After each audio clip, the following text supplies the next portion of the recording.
지난주에 SK하이닉스가 주주환원 정책을 먼저 좀 내놓고 그 이후에 주가가 급 반등을 했죠. 근데 왜 삼성전자만 폭락합니까? 우리나라에서는 배당을 할 때 특히 삼성전자 특별 배당이라고 해요. 한 해 동안 많이 벌었으니까 특별히 배당 많이 해드릴게요. 뭔가 되게 자유로운 것처럼 시장이 기다리는 건 뭐예요? 2027년부터는 어떻게 할 건데 이거를 보고 있는데 지금 삼성전자는 오늘 시장이 끝났으니까 주가를 한번 봅시다. 코스피가 한 3% 빠졌고 뭐 이 정도면 강보합이죠 요즘에. 사이드카 안 걸렸으면 뭐 양반 아닙니까? 삼성전자가 마이너스 8.69%? 사이드카가 삼성전자만 걸렸네? 하이닉스도 3.4% 떨어졌고. 삼성전자 오늘 뭔 일이 있었습니까? 미국이 금리 올렸죠? 아니에요? 엔비디아가 서버 가격을 안 팔려서 막 낮춘다고 그랬나? 아니면 엔트로픽이나 AI, 오픈 AI가 투자를 이제 못한다 그랬나? 엔트로픽 막 이런 데도 막 기업 가치가 떨어지고 있나? 마이크론이 폭락했나? 근데 왜 삼성전자만 폭락합니까? 설마 뭐 주주환원이라도 뭐 이상하게 한답니까? 대한민국에서 주식 투자하기 힘듭니다. 그렇죠? 마이크론, 샌디스크 이런 회사는 뭐라고 합니까? 벌어서 남은 돈, 투자하고 남은 돈 100% 주주들에게 환원하겠다라고 하죠. 근데 우리나라 기업들은요, 그게 그렇게 힘든가 봐요. 국장에서 이렇게 투자하기가 쉽지가 않습니다. 그러니까 우리나라 기업들의 여전한 현실. 그러니까 사실 그나마 좀 바뀌어가고는 있어요. 하지만 아직은 장족의 발전이라고 칭찬을 하고 싶어도 그럴 수가 없는 상황.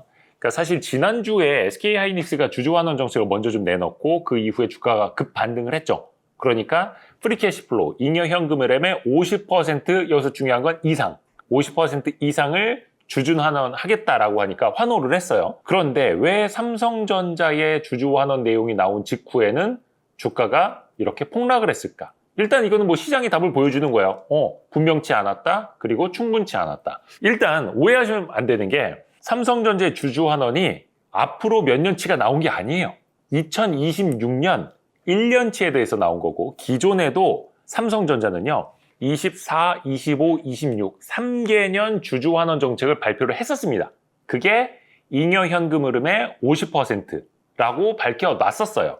그리고 최근에 지난주에 공시가 됐던 건 그 안에서 남아있는 돈으로 24년, 25년 한 거 빼고 26년엔 얼마가 예상된다. 그게 3분기에 30조 원, 26년 연간으로 했을 때 90에서 110조 원이라고 했던 거예요. 그러니까 이거는 그냥 기존에 하기로 했던 거 산술적으로 얼마라고 알려준 것밖에 안 되는 거예요. 그러니까 뭐 환호할 것도 없었고 아직은 비난하기에는 조금 이를 수도 있어요. 왜? 사실상 지나간 얘기를 한 번 더 하는 거니까. 중요한 건 뭐예요? 시장이 기다리는 건 뭐예요? 그래서 2027년부터는 어떻게 할 건데 이거를 보고 있는데 지금 삼성전자는 3분기에는 얼마? 26년도 얼마? 이 얘기하고 있는 겁니다. 일단은 삼성전자가 앞으로 3개년은 어떻게 할 건지, 27, 28, 29년은 어떻게 할 건지, 혹은 2030년까지는 어떻게 할 건지, 뭐 3년치, 5년치 중장기 로드맵을 보여줘야 하는데 그게 없었어. 저도 그래서 지난주에 뭐 공시 뭐지? 했는데 이거밖에 안 나오나? 좀 갸우뚱했었는데 좀 아쉽습니다.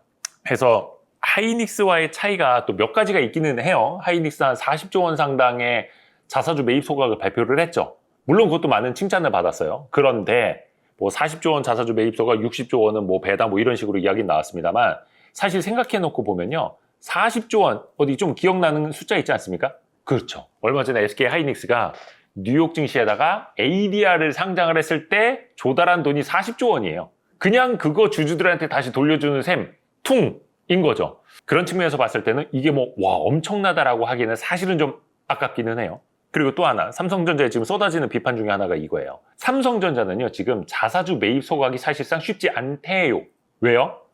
삼성생명이라든지 금융계열사가 갖고 있는 삼성전자 지분이 10%를 넘어가면 금산분리법에 저촉이 돼서 의무적으로 매각을 해야 됩니다. 그러니까 자사주 매입을 해서 소각을 하면 기존 주주들의 지분율이 똑같이 올라가죠. 근데 삼성생명의 지분율이 올라가면 삼성그룹은 난감한 상황이 되는 거야. 그러니까 주주환원을 자사주 매입 소각으로는 못하고 배당으로 해야 돼요. 물론 이것도 나쁜 거는 아닌데 주주 입장에서 봤을 땐 배당은 대한민국의 특성상 배당 소득세가 많이 붙습니다. 2천만 원 이상 벌게 되면은 종합소득으로 과세가 돼서 어떤 분들이 세율이 30%, 40%, 최고 49.5%까지 올라가요. 거기다가 건보료도 올라가요. 하여튼 대한민국 구조가 이렇게 돼 있어. 배당 많이 하지 말라고. 왜 그런지는 모르겠으나 아무튼 그러니까 일각에서는 배당보다는 자사주 매입을 통한 주주환원을 더 선호를 하죠. 왜? 자사주 매입을 해서 소각을 하면 그만큼 지분율이 올라가니까 주식의 가치도 높아지니까. 그런데 삼성전자는 뭐 지금 나오고 있는 기사로 봤을 때는 그게 좀 쉽지 않다라고 해요. 근데 그 말이 맞을까요? 아니에요. 방법은 찾으면 있습니다. 자사주 매입소가 왜 못해? 일례로 올해 초에도요, 삼성생명이 한번 삼성전자 지분 1몇 %를 블록딜로 매각한 적이 있어요. 그냥 10% 기계적으로 넘어가면 매각하면 돼요. 블록딜 하면 돼요. 원하는 기관이 있어? 해외 펀드가 있어? 매각하면 돼요. 아니면 극단적으로 그 주식을 삼성전자가 자사주로 사들여서 또 소각을 하면 돼요. 그럼 주주 환원 되는 거잖아. 아니 왜 지금 맞다. 삼성전자 그 지금 주주가 거의 800만 명이 육박한다면서요. 790만 명이 넘어요. 그러면 물론 지분율로 따지면 뭐 삼성생명이나 삼성물산이 제일 많겠으나 삼성생명은 사실은 좀 특별 계정이라고 하고 그 고객들의 보험료로 투자해 놓은 것들까지 같이 카운팅이 되는 거거든요. 그걸로 어떻게 보면은 삼성그룹은 지배구조를 또 공고히 하고 있는 거예요. 그런 측면도 있는데 순수하게 자기 에쿼티로 투자를 하는 주주들의 이익에 반하는, 저는 삼성생명 지분율 때문에 이게 맞나 싶은 거죠. 그러니까 자사주 매입 소각을 하면은 할 수는 있는데 왜 금융계열사 핑계를 대시느냐. 그거는 그쪽의 지배구조 문제지. 그러니까 자꾸 코리아 디스카운트가 되는 거 아니냐. 삼성전자도 지금 뭐 PER 뭐 어떻게 계산을 하냐에 다르겠습니다. 뭐 3배, 4배 뭐 이런 이야기 나오고 있지 않습니까? 안타깝습니다. 이게 또 현실이에요. 오늘 한국 기업 거버넌스 포럼에서 그래서 논평을 냈습니다. 삼성전자, SK 하이닉스의 주주 환원 전략적 모호성이냐 이렇게 꼬집었어요. 이게 무슨 뭐 대북 관계야? 외교야? 외교? 일부러 주주들한테 안 가르쳐줘? 살짝 이렇게 신비주의야? 해서 거버넌스 포럼에서 헤드라인이 이렇게 잡았더라고요. 내년 주총까지, 그러니까 내년 3월 말하는 거겠죠? 극심한 저평가 현상 해소하지 못하면 두 회사 경영진은 사퇴하라고. 사퇴할 각오를 하고 주주 가치를 올려라 라는 이야기입니다. 사실 외국계 기업들 보면은요, 주요 KPI라고 하지 않습니까? 지표, 성과, 경영 지표 중에 하나가 바로 주가입니다. 왜? 경영자의 경영 성과를 시장이 평가해 주는 거잖아요. 근데 대한민국은 경영자의 그 경영 능력을 시장이 평가해 주는 그 주가로 매깁니까? 아니에요. 회장님이 매기죠. 당신 그만두쇼. 당신 들어오쇼 하고 있으면. 그 되게 웃기는 게 또 삼성전자, 제가 얼마 전에 텔레그램에 삼성전자와 TSMC의 그 이사회 구조를 비교해서 올려드린 적이 있어요. 그렇습니다. 여기까지만 말씀드리겠습니다. 아픈 이야기인데. 뭐 인텔도 그렇고 TSMC도 그렇고 마이크론도 그렇고 반도체 전문가들, 테크 전문가들이 모여있는 집단에 가까워요. 근데 우리나라 시간 되시면요, 삼성전자랑 SK 하이닉스 그 이사회 멤버 한번 보십시오. 권력기관 출신, 정부기관 출신, 법률가 이런, 물론 이제 그분들의 도움도 필요하지. 근데 그분들이 과반이야. 이게 말이 됩니까? 그리고 공교롭게도 뭐 현재는 모르겠습니다만 하이닉스의 또 삼성전자의 핵심 이사 혹은 이사회 의장을 금융위원장 출신, 기획재정부 장차관 출신 이런 분들이 하고 계십니다. 야, 물론 그분들의 능력이 출중하신 거야. 반도체 시장도 잘 아시고 금융적인 측면, 제도적인 측면도 잘 아시고 글로벌 거버넌스도 잘 아시니까 그 자리에 계시겠죠. 그렇다고 믿고 싶습니다. 근데 누가 있느냐도 이사회에 그것도 중요하겠습니다만 이분들이 누구를 위한 의사결정을 하는지가 또 상당히 중요합니다. 그러면 지금 삼성전자, 하이닉스 이사회에 있는 분들이 회장님이 아니라 주주들을 위한 의사결정을 하시겠죠. 제발 그렇다고 말해줘. 제발 그렇다고 말해줘. 그러니까 지금 PR이 3배라고요. 물론 사이클 산업이고 뭐 업황을 많이 타는 기업들이니까 또 캐펙스 투자가 많이 필요하니까 PER 뭐 3배, 4배밖에 안 되고 아니면 뭐 PER이 아니라 PBR로 봐야 된다 이런 주장이 많습니다만 꼭 어떤 뭐 낙후된 거버넌스 때문이라고 하기는 그렇습니다만 오해겠지. 나만의 오해겠지. 내가 너무 많이 삐뚤어져서 배당을 준다고 해도 30조 원 3분기에 준다는데도 삐뚤어져가지고 말이야.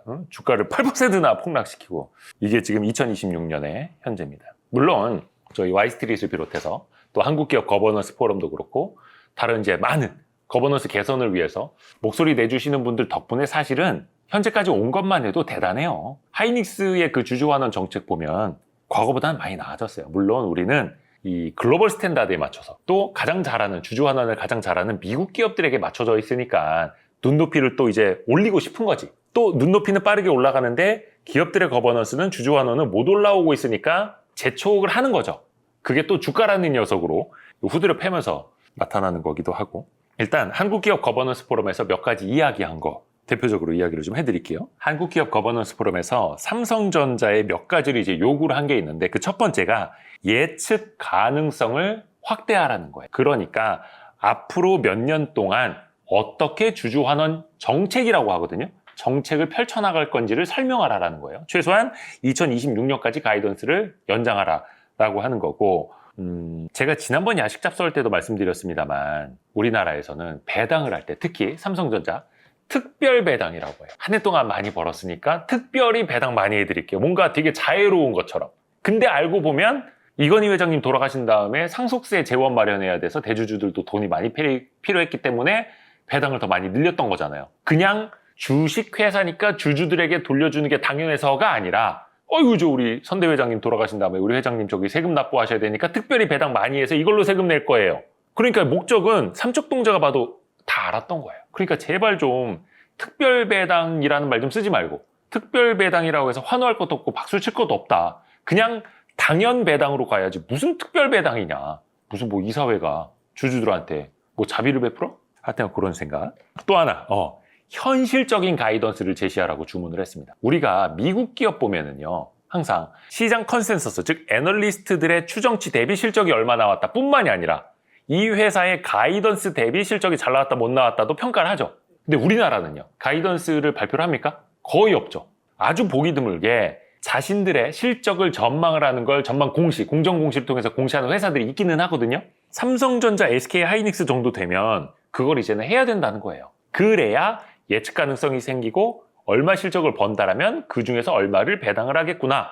특히 프리 캐시플로우라는 게 계산을 하기가 되게 어려워요. 회사밖에 몰라. 왜냐? 얼마를 투자할 계획인지 회사만 알죠. 그리고 투자해 놓은 거 얼마를 감가상각을 해야 될지 이것도 뭐 전문 회계사 아니면 알기가 어렵죠. 그거를 투명하게 공시하라는 거예요. 다음 분기에 얼마 정도 벌 걸로 보이고 상각이 얼마가 되고 연간으로 분기별로 캐펙스 투자를 얼마를 할 예정이니 프리캐시플로우는 연간으로 분기별로는 얼마가 예상이 된다. 그리고 이게 한 분기가 지나면 어때요? 또 달라질 수도 있잖아요. 그러면 한 분기가 지나고 나서 보니 또 이렇게 달라졌다. 아니면 그 사이에 투자를 이만큼 늘리기로 했다, 줄이기로 했다. 발표하면 돼요. 우리가 지금 미국의 빅테크 기업들, 이른바 하이퍼스케일러라고 하는 기업들이 AI 데이터 센터 투자를 얼마나 늘릴 계획이다, 유지할 계획이다, 줄일 계획이다에 따라서 삼성전자 하이닉스 주가 되게 춤추죠. 그게 왜 그래요? 그들이 분기별로 주주들과 소통을 할 때마다 실적을 발표할 때마다 컨퍼런스 콜을 통해서 업데이트하기 때문인 거거든요. 근데 그게 거기에선 당연한 거예요. 아주 당연한 거예요. 우리 회사들이 하지 않을 뿐. 이제 삼성전자 하이닉스 정도 되면 현실적인 가이던스를 분기별로 제시하는 것, 실적에 대한 전망뿐만이 아니라 투자 계획까지, 배당 계획까지 당연히 해야 된다는 겁니다. 해서 거버넌스 포럼에서는요, 올해 2026년 삼성전자의 잉여 현금 흐름을 296조 원으로 추정을 했어요. 거의 300조 원 가까운. 그러면 그 가운데 50%면 거의 한 140 몇 조 원? 150조 원 가까이를 주주 환원할 수 있다. 이렇게 나와야 된다는 건데. 하여튼 요거는 또 이제 거버넌스 포럼의 추정입니다. 그리고 또 하나 지적을 한 게 이거예요. 주주 환원 프레임워크를 잉여 현금 흐름 기준에서 목표 자본 구조 정책으로 전환하라고. 이게 말이 좀 어려운데 쉽게 이렇게 말할게요. 우리는 회사에다가 잉여금을 이 정도만 쌓아두고 얼마를 주주에게 환원하고 얼마를 투자하겠다라고 아예 구조를 짜서 공개하라는 겁니다. 예를 들어서 애플 같은 경우에는 그렇죠. 거의 대부분을 주주에게 환원하고 얼마 전 마이크론 샌디스크도 그런 발표를 했잖아요. 물론 공장이 없는 애플이랑 공장 중심으로 투자를 해야 하는 삼성전자랑은 되게 달라요. 다르기는 한데 그래도 우리는 투자가 유형자산 투자가 얼마나 필요하니 이 정도는 어쩔 수 없이 투자를 해야 하고 경쟁사를 압도하려면 더 투자를 해야 하고 오케이 거기까지는 좋다 이거예요. 그러면 남아있는 비율을 얼마를 가지고 주주에게 환원할 건지를 구조적으로 세팅을 해서 발표를 하라는 겁니다. 어렵진 않을 것 같은데요. 그리고 이제 나머지는 한국기업 거버넌스 포럼 이제 홈페이지 들어가셔서 최근에 논평을 좀 참고하시면 될 것 같고 앞에서 또 제가 이야기한 거랑 좀 겹치는 부분이 많아가지고 SK 하이닉스에 대한 쓴소리도 담겼습니다. 특히 뭐가 있습니까? 그 낸드 플래시 메모리 하는 그 회사 인수한 거 있죠. 솔리다임이라고 최근에 뭐 미국 증시에 상장하는 것 아니냐 이런 이야기 나오는데 국장 아니고 미국에 상장하면 중복 상장 아닌 것 아니냐는 아닌가? 그런 밑반들이 나옵니다. 이게 무슨 5단 중복 상장이라면서요. 사실 모기업 자회사 중복 상장도 심각하긴 한데 3단 중복 상장이어서 이제는 5단 중복 상장까지 하는 거냐, 뭐 이런 비판들 나오고 있고, 한국기업 거버넌스 포럼에서 이런 표현을 썼습니다. 솔리다임은 그러니까 그 SK그룹의 고손 기업이라고. 고손이 뭔지 아세요? 증손자 밑에 있는 고손자. 우리가 증조 할아버지, 고조 할아버지까지는 이야기 들어봤죠. 근데 거꾸로 우리가 손자, 증손자는 이야기해도 고손자는 이야기하는 게 거의 없지 않습니까? 근데 SK그룹에게 솔리다임은 고손자라는 겁니다. 야, 근데 그것까지 또 상장을 하느냐, 해도 너네 너무한 거 아니냐, 이런 이야기입니다. 그리고 이게 그러니까 분명히 하라는 거고, 또 하나가 이런 쓴소리도 했습니다. 최태원 회장은 SK 하이닉스 이사회의 구성원이 아니다. 그런데 SK 하이닉스의 엄청난 캐펙스 투자를 비롯해서 그 이야기를 왜 최태원 회장이 하느냐? 그러면 투자를 최태원 회장이 이야기할 거면 주주환원도 이야기를 해야 되는데 투자만 이야기하고 주주환원은 이야기를 안 합니다. 뭔가 좀 모순이 돼 있죠. 사실 이런 이야기 하려면 SK 하이닉스 이사회 의장이나 적어도 대표이사나 이런 사람들이 이야기를 해야 하는데 그룹 회장으로서 투자와 관련한 자본 배치는 공개적으로 말하면서 정작 주주환원에 대해서는 이런 방구도 없다. 일반 주주를 등한시한다는 인상을 지울 수 없다. 이렇게 꼬집었습니다. 해서 지금은 5단 중복 상장을 모색할 때가 아니라 주 SK, SK 스퀘어, SK 하이닉스 3단 중복 상장을 해소하는 걸 고민할 때다. 라고 꼬집기도 했습니다. 그래요. 또 요 나중에 좀 복잡한 이야기이긴 합니다만 혹시나 그 솔리다임을 또 이제 어디 사모펀드에 넘기는 것 아니냐, 넘겨서 다시 상장하는 거 아니냐, 뭐 이런 이야기도 나오는데 SK그룹은 과거에도 다른 계열사 지배구조를 좀 이렇게 변형을 할 때 사모펀드를 또 굉장히 많이 썼던 그런 회사기도 해요. 그래서 지금 SK증권 얼마 전에 상한가 갔죠.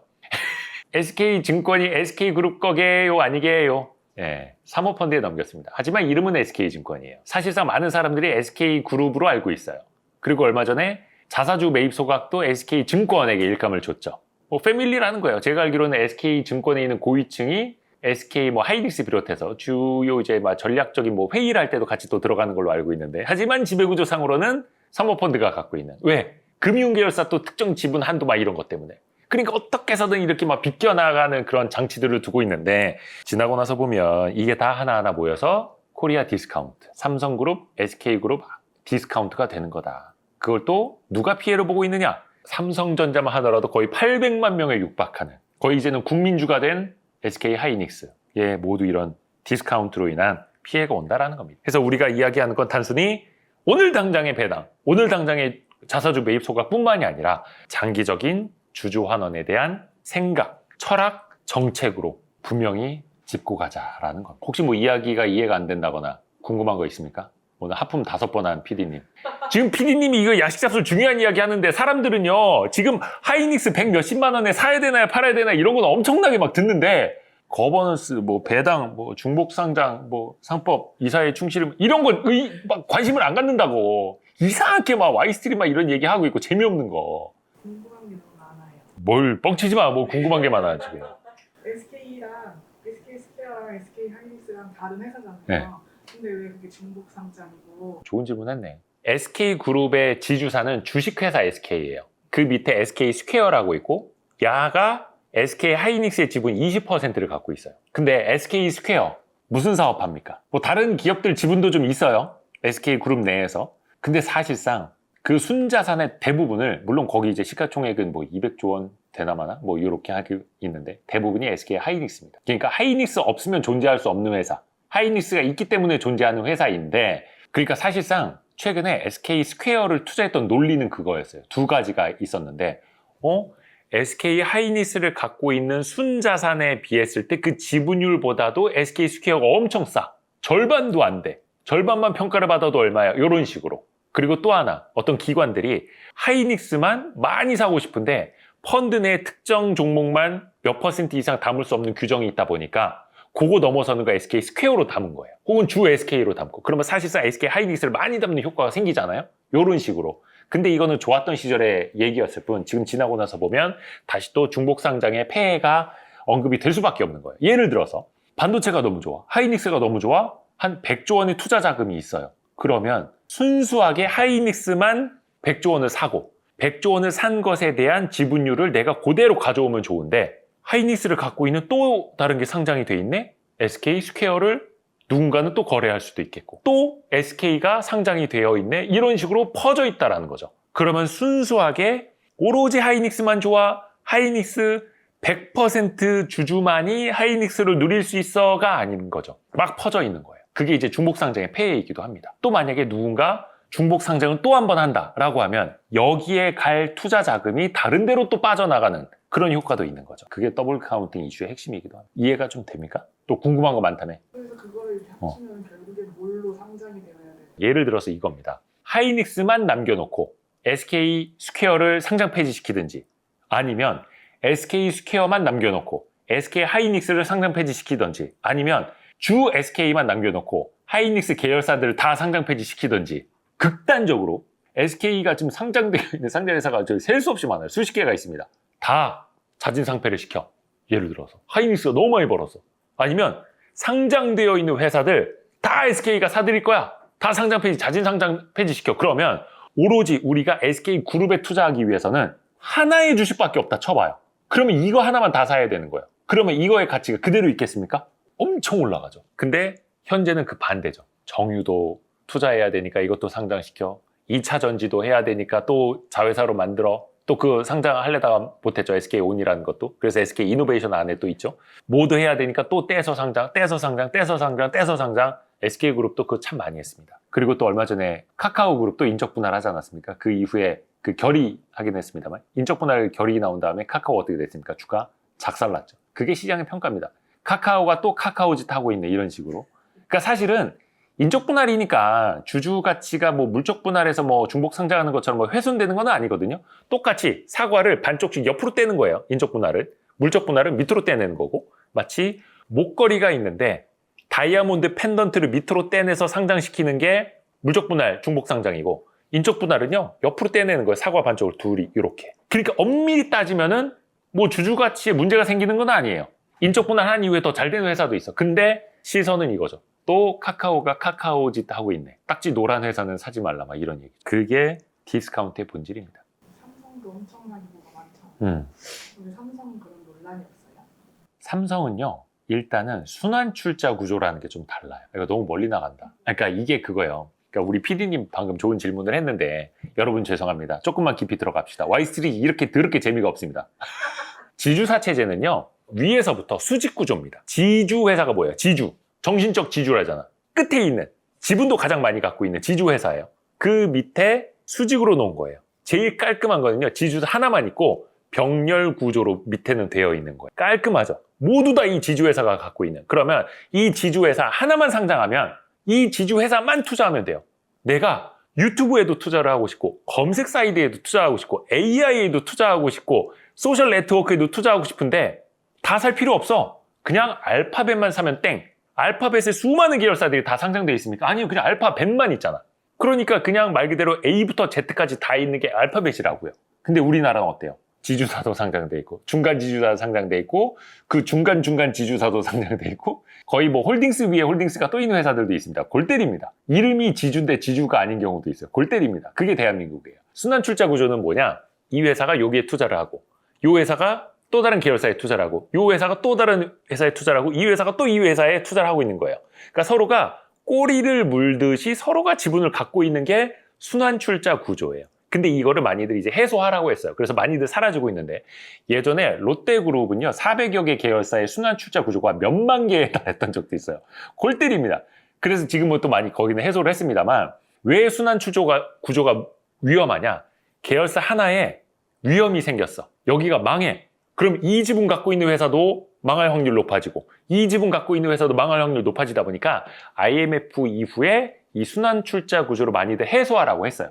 그래서 지주회사 체제로 가시라 해서 이때는 물적 분할을 하더라도 정부가 페널티를 주는 게 아니라 장려를 했어요. 세제 혜택을 주고 그렇게 해서 지주사를 만들려고 했어요. 근데 그게 IMF 터진 지 거의 30년 가까이 돼가지 않습니까?